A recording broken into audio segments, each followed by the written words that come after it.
God damn, yeah. Let's just put it here. Oh, we're gonna have to put her back too.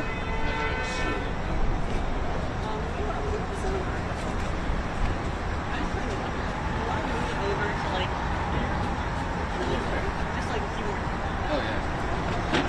Part of the thing right now is on. Alright. Is it okay if I move this? We're gonna move this back.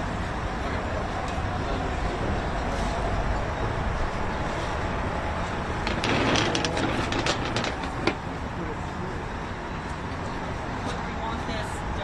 Please, it looks a little floppy up here. Do we want it up here or what do we want it? We do want this to come forward speaking. But it may not be. Oh my god. Hi. I'm sorry. Let's pick the nicest street light. Exactly. Exactly. But the last thing is your light wrong.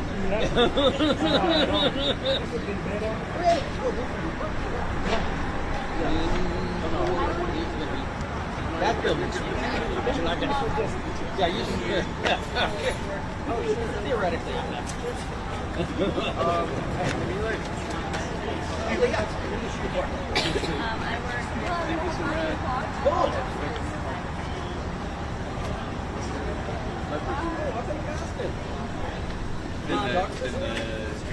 Shirley. Well, no, so Are you gonna get we're gonna get some.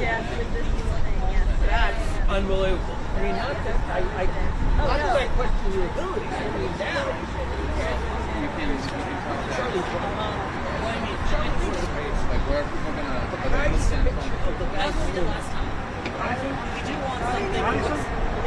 Oh, did he even deal the water? Of course. Yeah. Of course. Yeah. No, I've known these guys around. Yeah.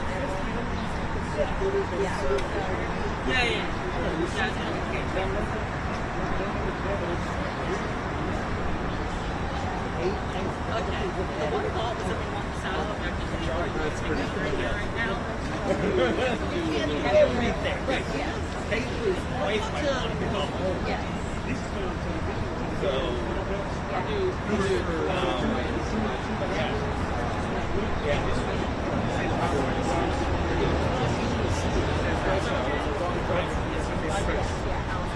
Roger suggesting that we switch that up to over here. Because that's a better background. And so Danner said that he could get one speaker pointed that way, so once we get back into the yards, what do you think of this? Do you think we should ask Leo? Yeah, I think Leo would be great. Leo! yeah. So, Leo! yeah, Thursday would be a fun day around here.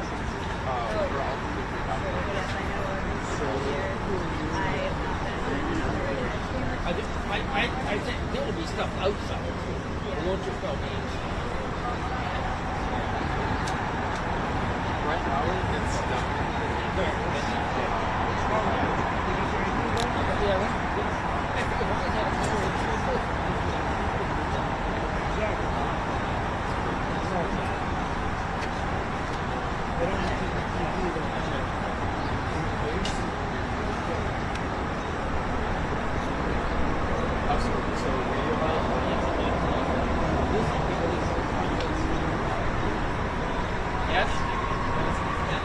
Alright, we're moving everything. Of course.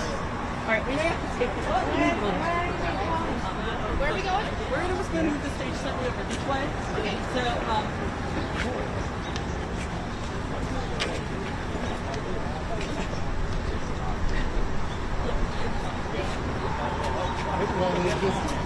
question is which way?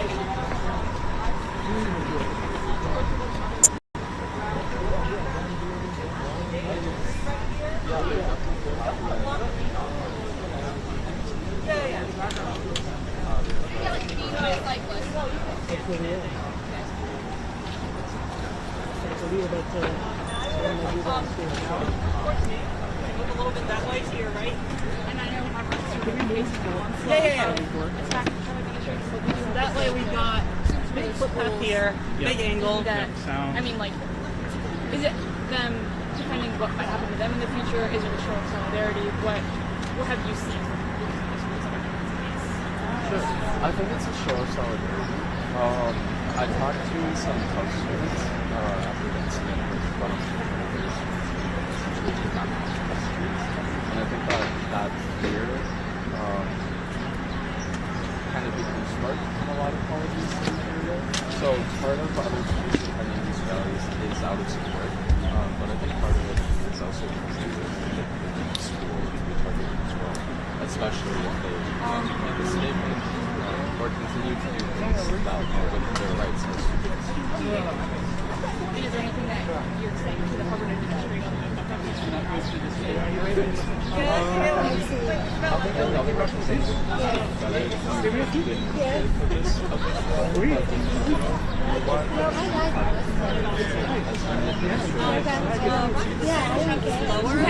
Ground level's a little too low, but maybe it's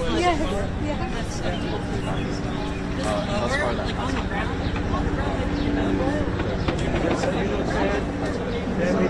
Yes, of course. Yes. I love people. You wouldn't mind just run, like at your pace, really private. I think there's another one, John. And then like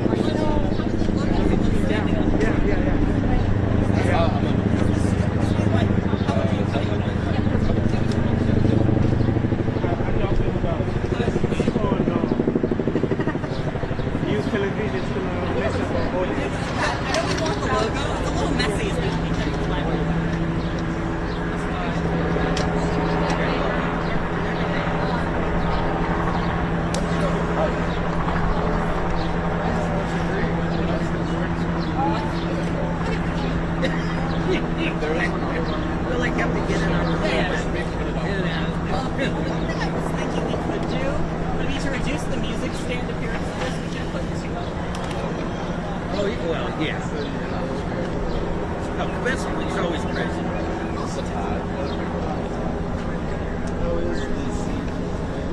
Or actually, they came really through with that. It was really bad. At the university, we let some campus. But this is university space. Yeah, they can throw us out of the yard.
Taking the left.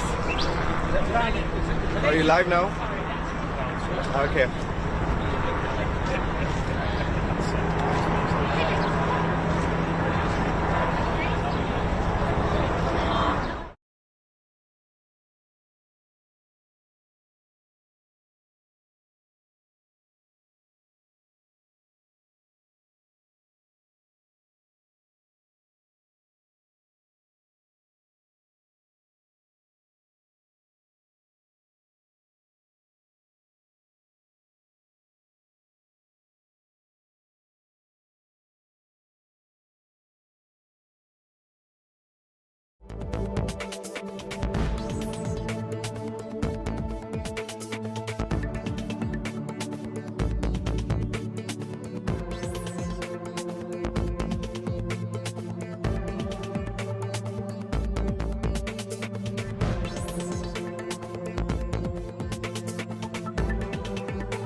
Hello everyone, thank you again for being here today.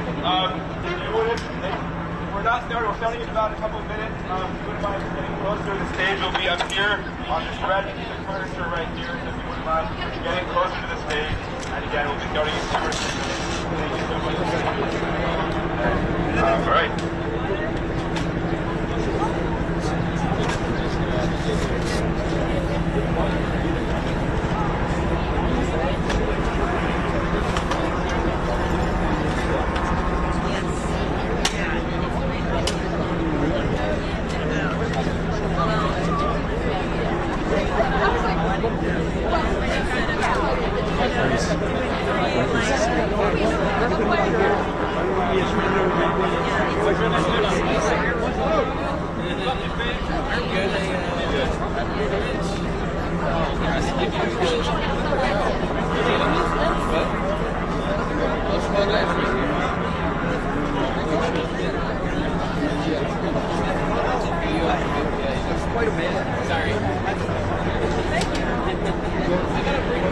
Don't stand behind me. At some point on this picture, this chapter.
Check. Okay, thank you so much. First of all, thank you, Emile, for that wonderful rendition of Bella Ciao. Let's give a round of applause for Emile. Woo! Emile is an incredible graduating senior, incredible musician, just all-around incredible person. But thank you so much, everyone, for being here today. My name is Nurgal, and I'm just going to introduce and frame this rally today before we hear from our first speaker in just 2 minutes. So as many of you know, last Thursday, the Trump administration revoked Harvard's ability to enroll international students, effectively preventing Harvard from hosting any such students for the next academic year. This unlawful and unjust attack, which is just the most recent move in President Trump's attempt to exercise full control over our university, is an anti-American threat to our core values of free speech, academic freedom, and education. Shame! While a federal judge temporarily blocked the Trump administration's revocation on Friday, and the battle will continue in court this week, we stand here today to affirm that international students are our peers, our classmates, and our friends, and not our enemies. These students enrich the campus experience of every member of our community by contributing to life-saving and groundbreaking research. We understand that Harvard is not Harvard without its international students. Their innovation, their self-determination, and their creativity makes Harvard great, and it makes the United States better.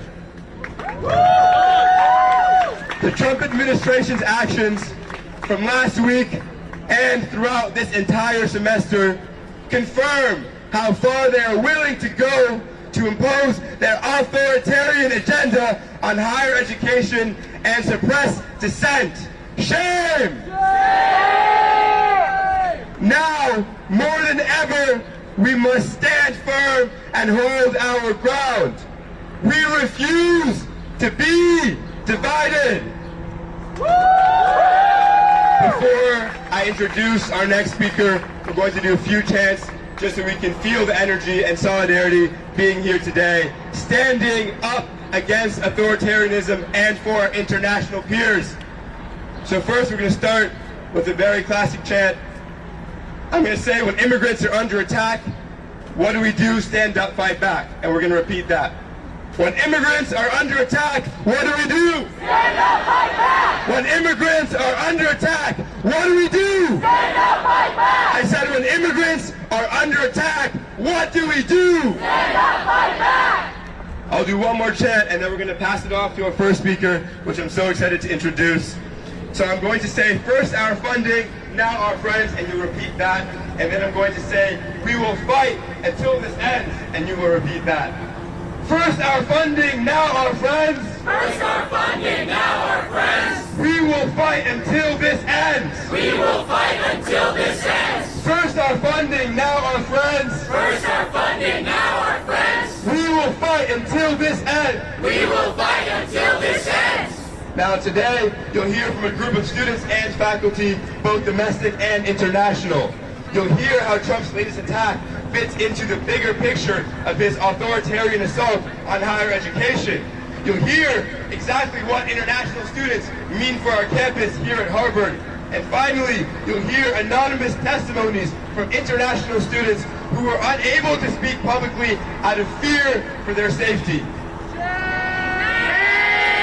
And first and foremost now, let's welcome together to the stage Jacob Miller, the president of Hillel in 2023, former chair of the Harvard Crimson's editorial board in 2024, and a graduating senior doing a double concentration in math and economics. Welcome, Jacob Miller.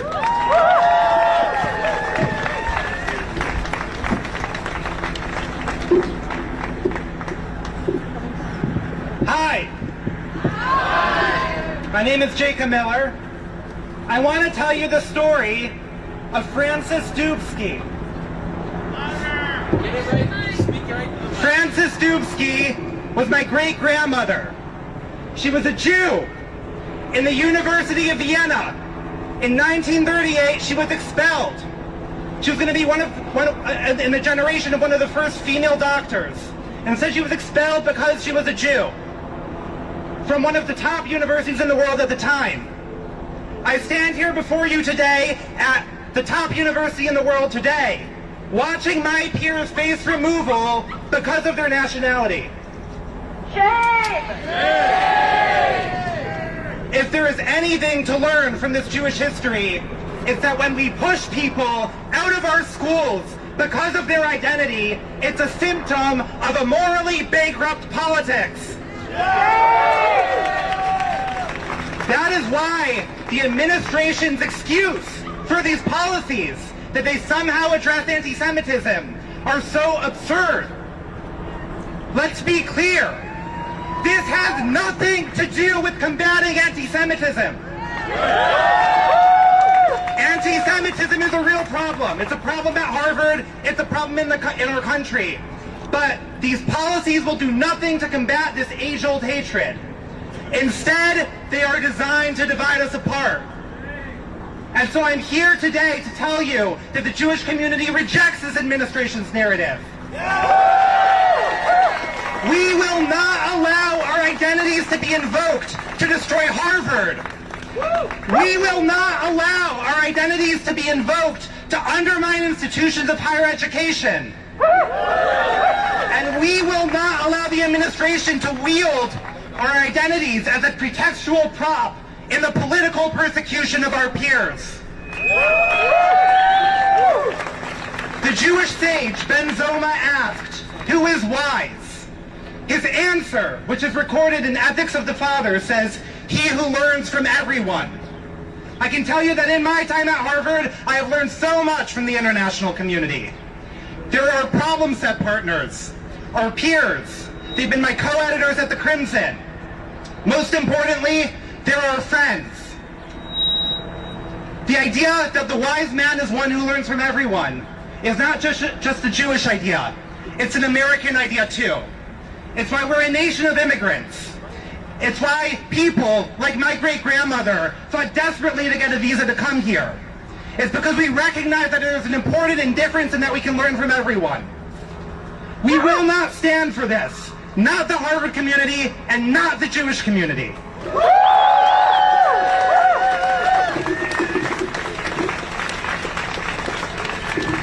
All right, let's have another round of applause for Jacob Miller. Woo! Repeat after me. We're here to learn and not to leave. We're here to learn and not to leave.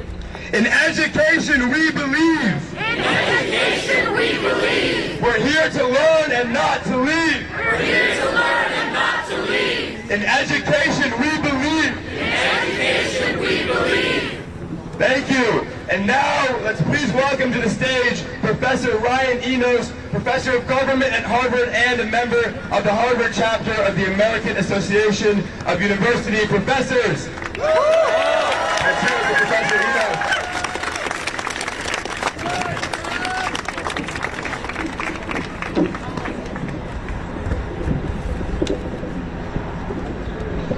Hello. There's nowhere I'd rather be right now than seeing all these international students and their supporters. We need you here, all of you, because you're now all part of a struggle that's bigger than ourselves. This has not been a fight that you asked for, but let me tell you, I know that you are all up for this fight. I know this because I know you. I've worked here for 15 years, and I will tell you that the international students that I have taught and worked with are the finest people I know. There is no Harvard without them. There is no Harvard without you. And because of that, we stand united. We will fight to keep all of you here at this university. Each and every one of you is worth fighting for. You each earned your place at Harvard. But we have to understand that this is not just a fight for international students. And it's not just a fight for Harvard. And it's certainly not a fight over politics. It's not a fight between Democrats and Republicans. This is a fight for democracy and for the rule of law. These are the principles that unite us. We are not here to protect our diplomas or to protect Harvard's endowment. We are here because of an idea in America, represented by all of you, that is worth fighting for. It tells you a lot about an institution or about a country if people come from across the world to be there. It also tells you a lot about a country when it sends its people across the world to help others. You know, I know this because in a certain way, I started my life as an international student. I was born as an American citizen, but not in this country. I was born in what was then West Germany. My very earliest perspectives were as a visitor, learning and being nurtured by another country. But the important part is why my family was in Germany. At the height of the Cold War, the struggle between tyranny and freedom, between dictatorship and democracy, my father was stationed in Germany as part of the American military. And he was one of millions. When America was taking a stand for democracy and for a way of life, millions of men and women from the United States uprooted their lives. And American taxpayers paid with their dollars to be in the front line of freedom. It was America that took on that duty. We didn't leave it to somebody else to protect freedom. Now look, I'm not naive. I understand history. So I know that America was not perfect in its history. And I'm not asking you to believe that America is perfect now, but I'm asking you to believe in an idea. The idea that America can stand for something great. When my family was overseas, it was standing for something remarkable.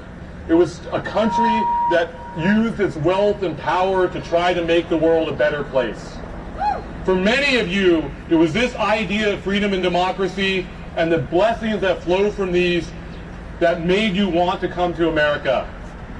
This is the noble idea of America, an America that brings in, teaches, and nurtures the best and the brightest from around the globe and gives so much back to the world. An America that sends its citizens and our science and our ideas around the world to better humankind. An America that stands for democracy, for the idea that a government is for the people and by the people. An idea that people, all people, have certain inalienable rights. But I want to be clear. All of this is now under threat. The attack on Harvard, the attack that is on all of you, is at the center of an attack on democracy, an attack on the rule of law. There's a reason that Donald Trump's attempt to keep international students out of Harvard was blocked by a judge in less than 24 hours. It was blocked because it's blatantly illegal. It not only violates statutory law, but it violates the American constitutional protections of freedom of speech and due process. Freedom of speech and due process, these are the foundations of the American system. These are the foundations of a free society. But Donald Trump is attacking these freedoms because they get in the way of his authoritarian takeover. This is what authoritarians do. And look, I know it may surprise you because he seems so obsessed with us, but Donald Trump doesn't actually care about Harvard. He wants to take Harvard down because universities stand for free ideas and for free speech. Free ideas and free speech get in the way of authoritarians. And so like authoritarians before him in places like Russia, like Turkey, and like Hungary, Donald Trump is attacking universities. And like other authoritarians, Donald Trump is attacking the most vulnerable members of our society, including immigrants. But let me tell you, he underestimated Harvard, and he underestimated all of you. Harvard stood up and said no. You all stood up and said no. And guess what? We are going to keep saying no because we understand what is at stake here. A rally like this shows what a powerful voice you are. Together we are a powerful voice, and we will stand up for Harvard and for the America that we believe in. I often tell my students that you came to Harvard to do something big, because you wanted to do something big, because you wanted to make a difference in the world. Right now, you are doing that.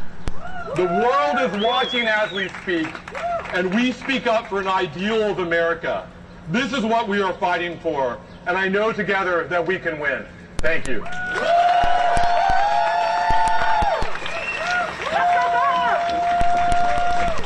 Let's have another immense round of applause for Professor Ryan Eagles. All right, we're going to do a few more chants before we hear from our next, another fabulous speaker. Harvard's voice is loud and clear. Harvard's voice is loud and clear. Every student's welcome here. Every student's welcome here. Harvard's voice is loud and clear. Harvard's voice is loud and clear. Every student's welcome here. Every student's welcome here. All right, now we're going to hear from another speaker, a student, Clive Lawrence, who is an incredible student organizer and a sophomore concentrating in government. Let's please welcome Clive to the stage.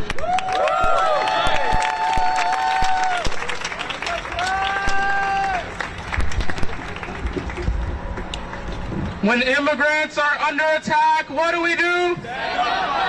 When immigrants are under attack, what do we do? Stand up, fight back. My name is Clyde Lawrence, and I am a student at Harvard College. As a child of immigrants and part of a military family, I came here to study, grow, and learn from others. But today, those freedoms are under attack. Today, I am saying that must end. Today, I am here to stand for academic freedom, for free speech, and with international students. Over this year, Donald Trump has made his plans clear. An unlawful, unconstitutional crackdown on some of our most fundamental American values. He is attempting to bend our institutions to his will. Responding to this moment requires us to reckon with our history, our present, and our future. Harvard must be up to the task. The great cavern of change is here. There's no going back. We must choose to stand up and fight back against Donald Trump, against suppression, and against injustice. Trump has begun a dangerous march to roll back civil rights in this country. We've seen his vicious, racist attacks on speech and diversity, and his alliance with far-right billionaires who amplify fascist rhetoric. In broad daylight, if we want any chance of stopping their authoritarian agenda, we have to do it now, right here at Harvard and throughout our communities. When immigrants are under attack, what do we do? Stand up, fight back. When immigrants are under attack, what do we do? Stand up, fight back. That's right. What you hear in the news about Harvard isn't isolated. It's coordinated. An assault on dissent, on community, and on institutional independence. And we know this because of where Trump started. It has been 80 days since Mahmoud Khalil was detained for his political speech. A warning to every international student who dares to speak out that ICE could just disappear them from campus. It's been over a month since Trump began cutting Harvard's research funding, jeopardizing our university's core mission. And just under a week ago, Trump made one of his most brazen attacks yet, revoking our campus's ability to enroll international students. Shame! Shame! Are we going to let that stand? No! Are we going to let that stand? No! What do we need to do? We need to stand firm! Stand firm! Stand firm! Stand firm! Stand firm! That's right.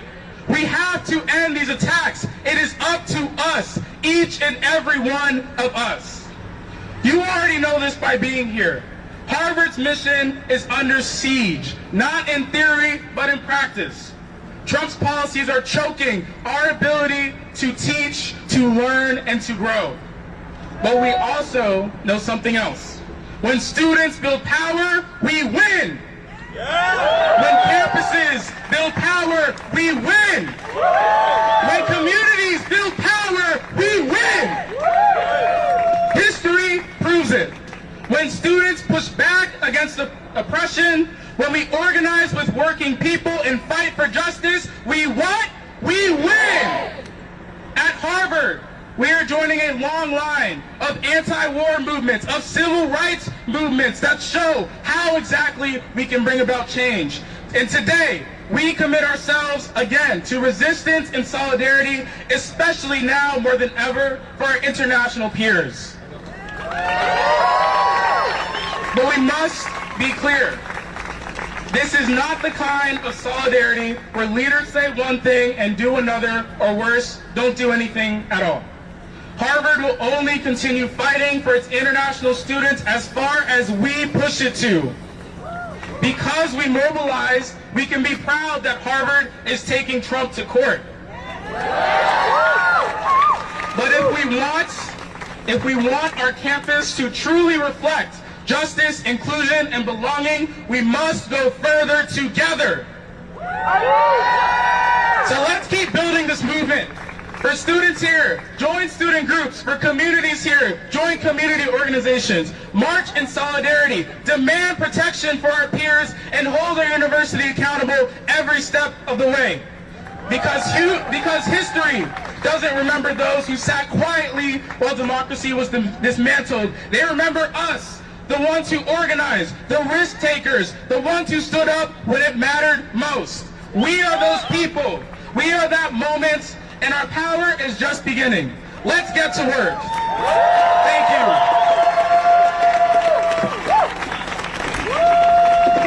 Let's hear it for Clive Lawrence. All right, we're going to do one more. Repeat after me. You guys are doing great with those. Who belongs in class today? Who belongs in class today? Every student, let them stay. Every student, let them stay. I said, who belongs in class today? Who belongs in class today? Every student, let them stay. Every student, let them stay. All right, we have a few more speakers. We're going to have a group of 3 speakers, and then we're going to have a final speaker who is going to be Leo, an international student from Sweden, who many of you already know. Now, as many of you know, the Trump administration has intentionally created a climate of fear, both across the country and right here on our own campus. And while many courageous international students have spoken out publicly, including one you'll hear from very soon, others are understandably afraid to speak up, afraid of retaliation, afraid of deportation, afraid for their livelihoods, and afraid for their futures. But these students must still be heard, and so Students for Freedom created an anonymous submission portal where international students could more safely share their stories. Today, we will read some of those stories out loud. To protect the international students who share these testimonies anonymously, 3 domestic students will stand in their place and give voice to their words. Now, when you hear these personal testimonies, American students speaking the words of their international classmates, we hope that you will recognize, that you will understand that our voices are united. You cannot divide us, domestic and international alike. We are part of only one university. And for every student who cannot safely speak out, there is an American student ready to defend them, to stand beside them, and to speak up with them. So now I'd like you all to welcome our next 3 speakers. We have Ray Trainer, a junior at Harvard doing a double concentration in psychology and molecular biology, Avinashi Bandari, a junior concentrating in physics and chemistry, and Victor Flores, a senior and a co-president of the Harvard Democrats in 2024. Let's hear it for these 3 speakers.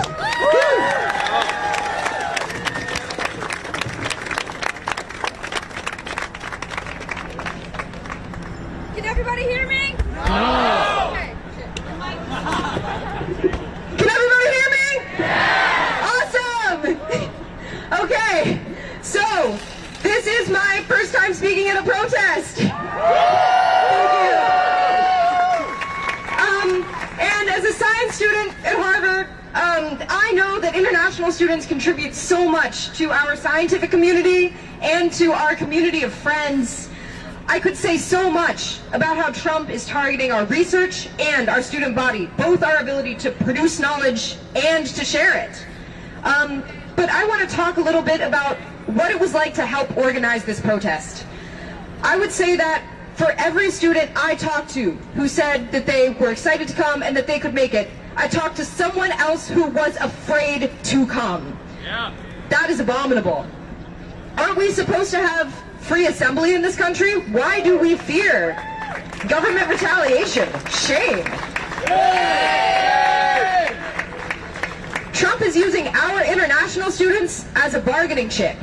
He's threatening to revoke our school's hosting status unless we turn over a massive amount of disciplinary information and surveillance. This is information we are not legally required to give, and once he has it, he will use it for his own nefarious ends. He will use it to attack student protesters like all of you standing here today. Shame! Trump is also proposing, just now, to review the social media feeds of student visa applicants, presumably so that he can screen out those who disagree with him. Shame! When Trump demands viewpoint diversity at our university, it's clear what he really means. He wants to control what our students say, think, and believe. Shame! This is a blatant attempt at government repression, but we will not be repressed. Today, we can stand up and say no. We can say that our international community is too valuable to use as a bargaining chip. We can say that the government has no business demanding our student records. We can say that we support Harvard's fight against the Trump administration. And that we support our international students in their right to study. Today, I'm speaking for myself, but I am also speaking for all of those students who are afraid to speak. They've submitted anonymous statements because they fear retaliation, a sentence I never thought I would have to say in America. But even in our fear, we will not be silenced.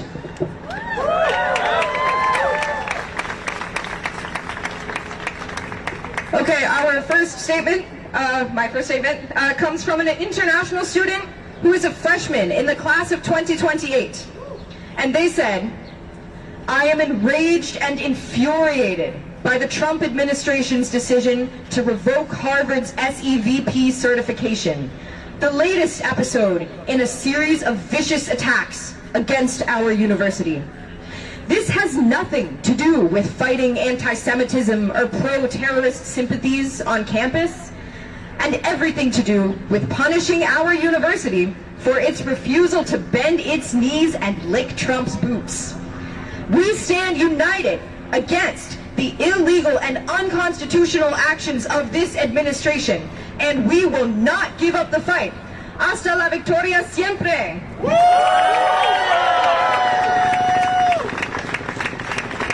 A Harvard International student from the class of 27 wrote this: "Trump's attack on Harvard and on us international students has been deeply impacting my mental health, performance in school, and future.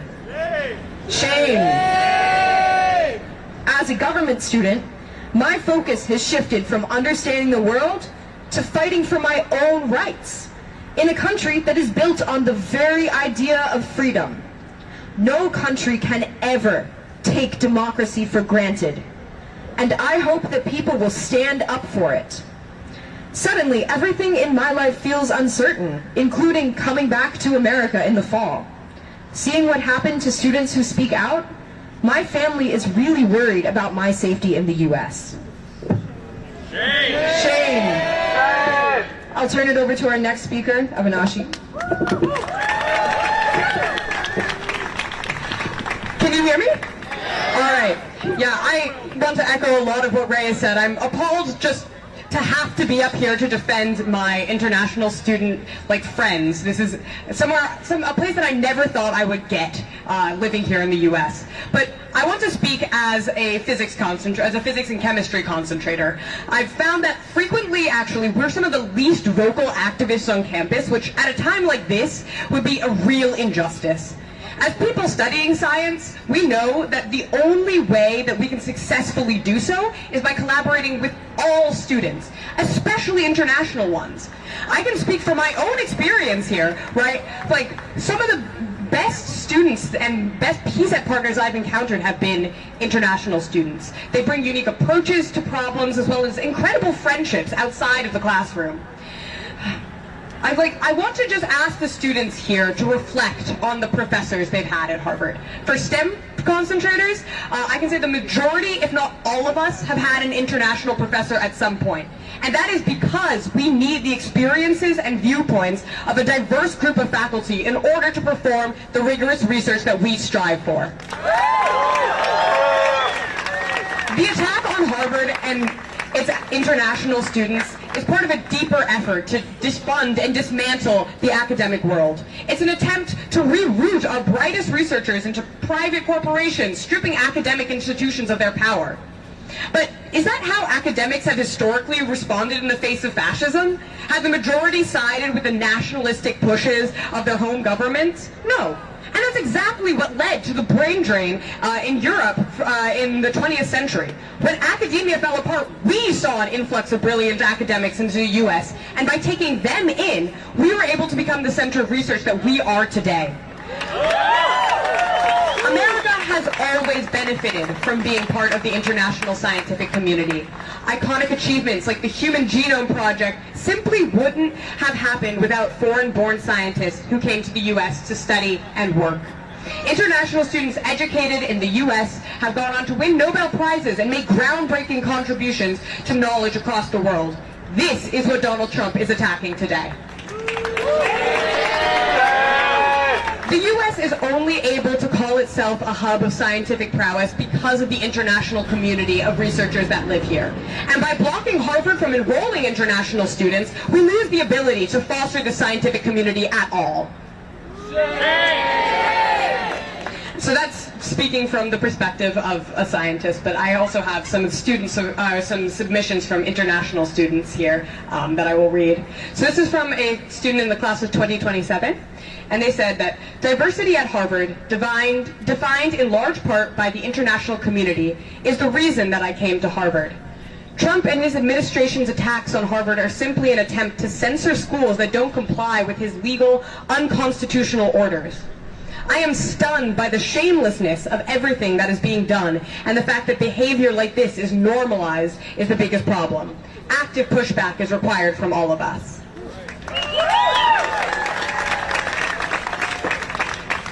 Another sophomore international student says, I come from a country that has a well-protected human rights and democratic values.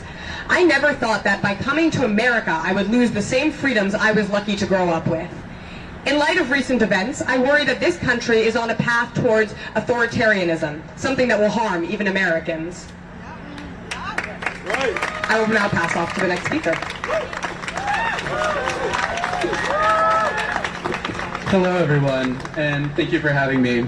As you see, I am a graduating senior, standing before you, wearing my regalia, set to walk the stage on Thursday, and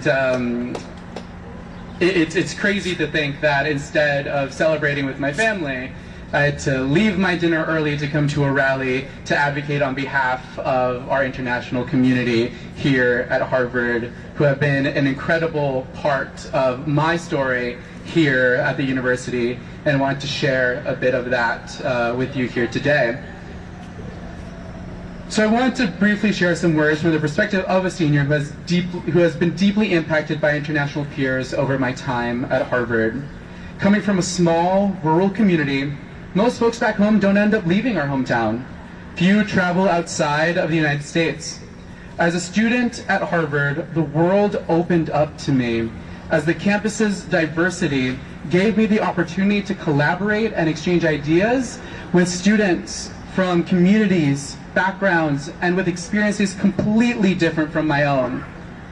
And this learning began quickly as day one, when I had the immense luck to be sorted into a room with my gorgeously kind first-year roommate, an opera singer from India. Among the many things that he taught me was a surprising amount of German, as he used our common room as a rehearsal space where he prepared for his role in the magic flute. Most importantly, however, he taught me the value of authenticity. One of the first things that I learned about him was that he was gay. I had never lived with a gay person before, but his openness and kindness allowed me to ask questions about his life and experiences, finding that some of the things that I had been feeling, but too afraid to share, were similar to his story. Ultimately, I had to do the hard personal work to unpack my internalized homophobia so that I could be honest with myself. I am queer, and seeing how he was able to find love and community in an environment arguably far more dangerous than my own gave me the confidence to be my authentic self. And so he was the first person I came out to in our shared room in Pennypacker freshman year. I share this to say that I would not be the person that I am today without the relationships I have built with my peers, both international and domestic, here at Harvard. And for that, I am eternally grateful.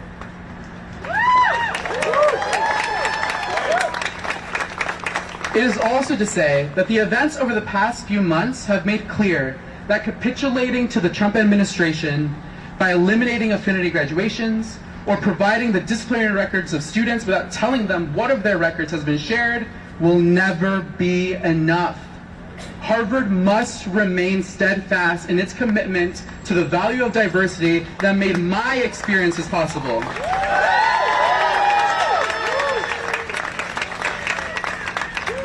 Now, I thank you all for the opportunity to share my perspective, but now I'd love to share those of my peers who cannot be here with us today without great risk. From the class of 2027, to everyone, no matter where you lie on the political spectrum, I hope this matter opens your eyes. College is an opportunity to learn from your peers. The perspectives international students bring to the table make their peers better and more prepared to take on the world. Harvard is not Harvard without its internationals.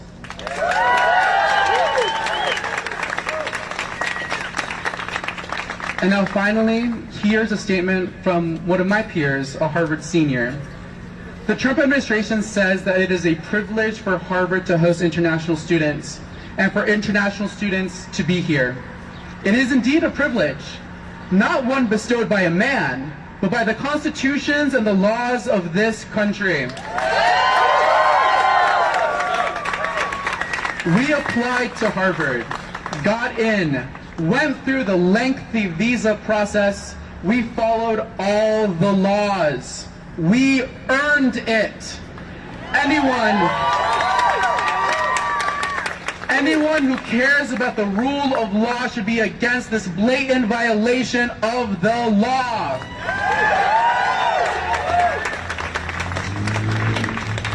So thank you all once again for having me and my domestic peers up here to be able to share the perspectives of our international students. We urge you to continue to listen to those of the international students and the international community that are able to step up and step forward. And for those of you who are fearful, rightly so, know that you have the backing of the rest of the Harvard community to stand up for you, to be your representatives and to advocate so that you don't have to risk being here to do so. Thank you all.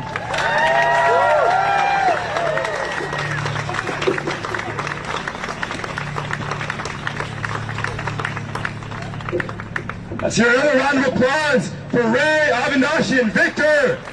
Woo! We won't be split, we won't divide. We won't be split, we won't divide. History is on our side. History is on our side. We won't be split, we won't divide. We won't be split, we won't divide. History is on our side. History is on our side. Now, gathered here today, we understand why it is so important to stand united and to stand organized against the Trump administration today. And that is because organized power is real power. It is by standing with our friends, our peers, our community members in solidarity that we can fight the good fight and that we can win. Woo! Because when immigrants are under attack, what do we do? Stand up, fight back! I said when immigrants are under attack, what do we do? Stand up, fight back! What do we do? Stand up, fight back! What do we do? Stand up, fight back! And now finally, before I introduce our final speaker, I'd like to plug in our Instagram, because that is how we will stay connected over this summer, because this fight is not over this semester. It is not over with graduation in 2 days. The Trump administration has 7 more semesters worth of attacks on Harvard, and so we cannot back down now. And so our Instagram is Harvard Students for Freedom. The 4 is the number 4. Again, that's Harvard Students for Freedom. And you can join there with the link in the bio. Thank you. And now, last but very, very certainly not least, I'd like to introduce a dear friend, an international student from Sweden and the co-founder of Students for Freedom. Let's hear it for Leo!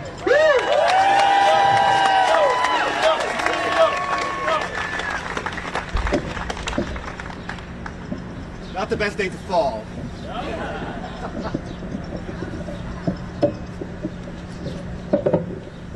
Great, can you all hear me? Great. Thank you so much, Nuriel, and thank you all who showed up from the Harvard community, from the Cambridge community, and beyond. The last couple of weeks have been nothing what I expected Senior Spring to be. In response to Trump's assault on higher education and on free speech, we started to mobilize this movement, Students for Freedom. Woo! And I have taken every opportunity to stand up for the values that were the reasons that I came to America in the first place. Freedom of speech, academic freedom, the promise of America. And because of that, I've lived with a constant fear of not being able to attend this commencement and graduate.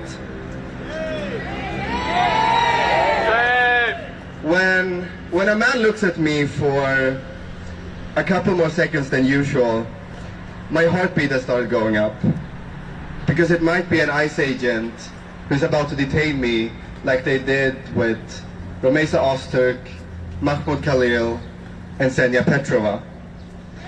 I can no longer count how many times people have told me that what I'm doing is too risky, that I need to get a lawyer, that it's not worth it, that I should be careful with what I say. And that, my friends, should be proof enough that this country is on a very, very dangerous track. And in his attempt to dictate our speech and take over this university, Trump is willing to use all internationals as poker chips, as collateral. It is deeply, deeply dehumanizing. He's throwing people's lives into chaos, and the uncertainty itself will deter people from coming to America to study and do research. Because without these international students, Harvard is not Harvard. That's right!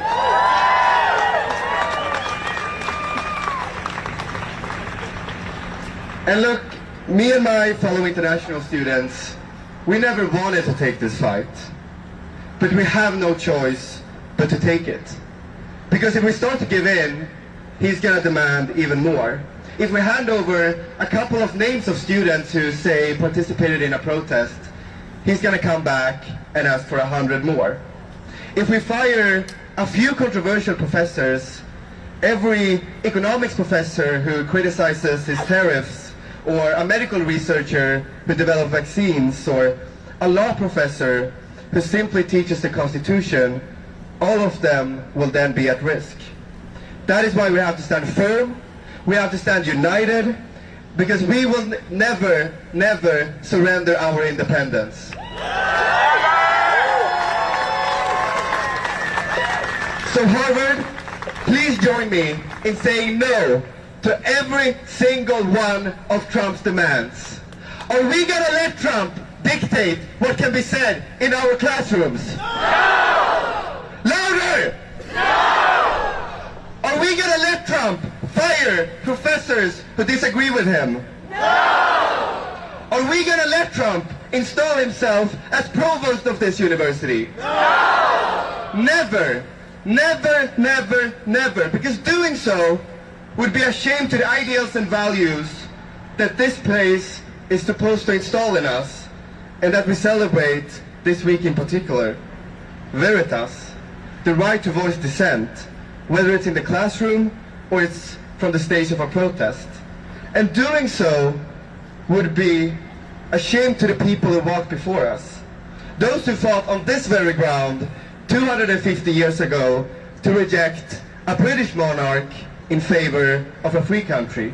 Those who fought for black students to be admitted to this campus. Those who fought for women to be admitted to this campus.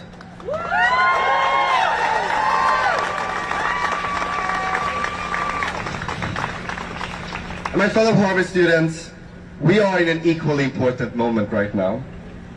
One that will define not only the history, the course of history of this university, but one that will serve as an example for the rest of the country, for the rest of the world.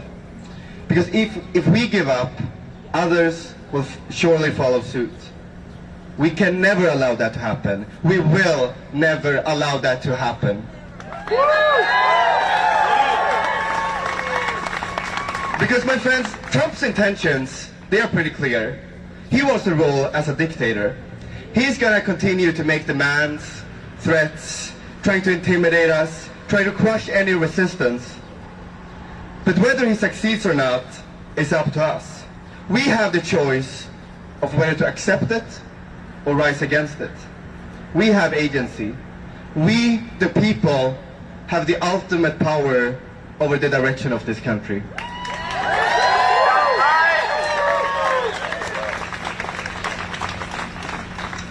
And since we're gathering here around the time of commencement, let me use this opportunity to say something to my fellow class of 2025 graduates. I hope that we can all learn something from these last couple of months.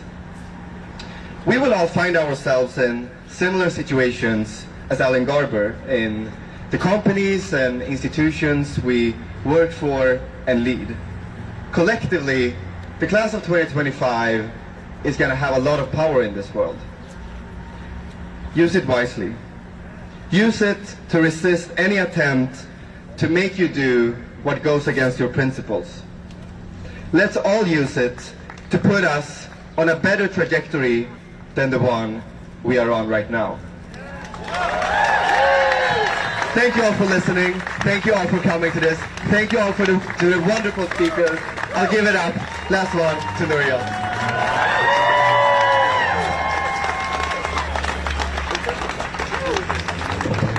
All right, thank you everybody for being here. Again, follow the Instagram Harvard Students for Freedom. Stay connected, stay in touch, and don't give up the fight. Thank you.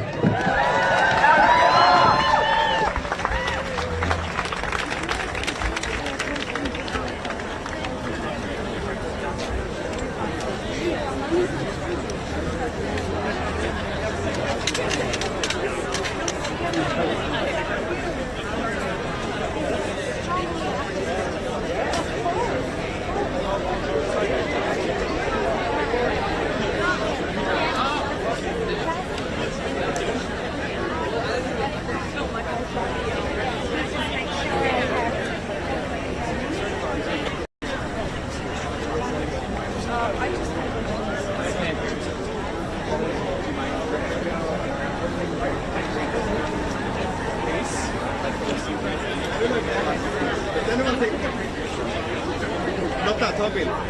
Skicka till mig.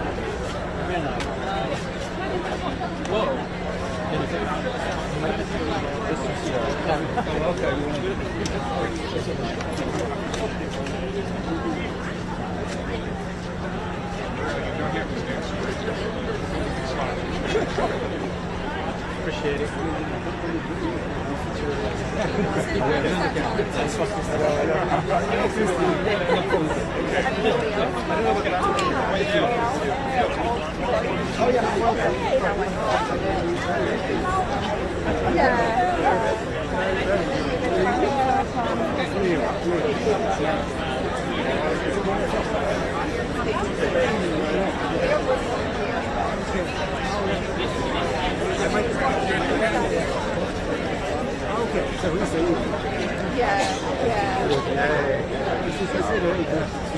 No, he's domestic because he was born here. Oh yes, we just met. Hi, Muriel. Nice to meet you. So good to meet you. You guys, good to meet you. Very loud. Speak out the voice. Oh, I try my best. Oh, I know I've lost my voice. Too much fun. Muriel, can I grab you a chair for a quick interview? For the time. All right. So, we're going to talk about how Harvard seemingly become a lot more united. These past few months, different things really going on at the university, especially compared to where we were, over 2023. If you guys are both the big ones, I know you guys worked together on that photo board, but when it came to oversight and all that, you guys were using your and I know you were, criticizing Harvard's leadership, so I don't know.